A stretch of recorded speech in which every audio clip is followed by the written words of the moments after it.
Well, some 42,000 Riverside Unified School District students are heading back into the classrooms this morning.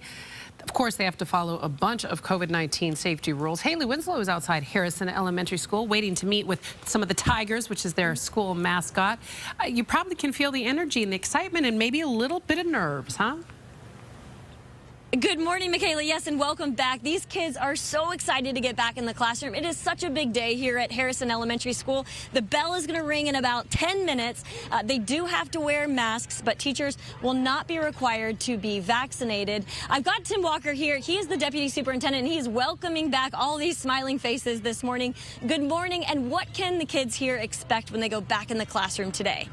Well, we have a full day of education ready for them. We're so proud to be able to be back in person. We're one of the few districts that were able to bring back students at the end of last year for the last 6 weeks for 6 hours a day, 5 days a week.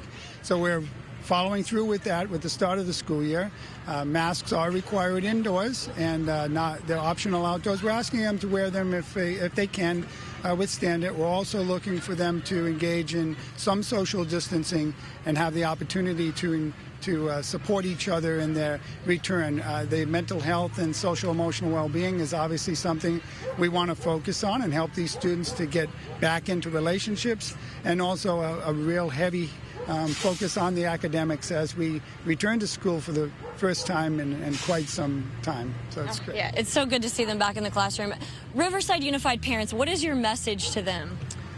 We appreciate your patience, your understanding, your support, and your communications with us as we have traversed through this difficult time of COVID. We've heard you. We brought your children back last year. We're ready for the school year this year. Although we're taking temperatures and some mitigating layers of safety, it's all in the best interest of the children and the staff who work at this school. We are going to try to open up for visitors and for parents to come on campus to allow for some other things that would bring a sense of normalcy as soon as we possibly can. The Board of Education recently approved a resolution that calls on the state to come up with new COVID-19 guidelines. What are you guys hoping for from the state? Well, if you look at the guidelines that are in place right now, it's a one-size-fits-all situation. What the board was asking for is just to have it regionalized, that much like when we were under the blueprint for a safer economy and they had the tiered systems that were color-coded, it allowed for, if you had a lower metric number for the COVID cases, that you had more opportunities to bring children back, to do certain things.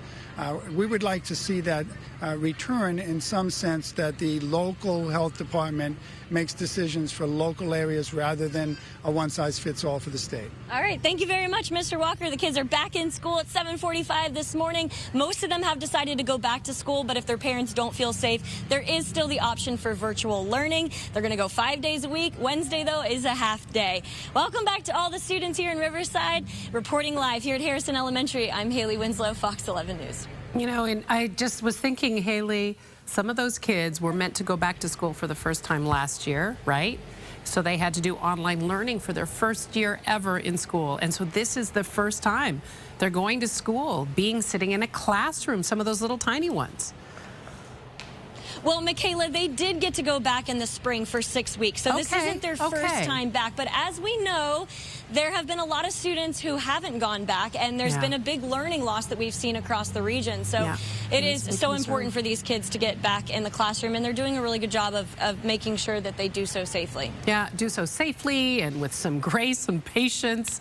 We were just talking, Saul, our floor director, and I, everything takes a little bit longer now, and everything is different, and everything changes. You have to really just be patient and keep your head on a swivel and just be ready. Parents, you too, right? As you're taking your kids to school, things might look a little different, but it's exciting that they're back. All right, Haley, go enjoy some of the stories if you hear from parents and kids there. I'm going to hit the playground. Yeah, I wouldn't bet that you would. I absolutely expect to see photos of that later. So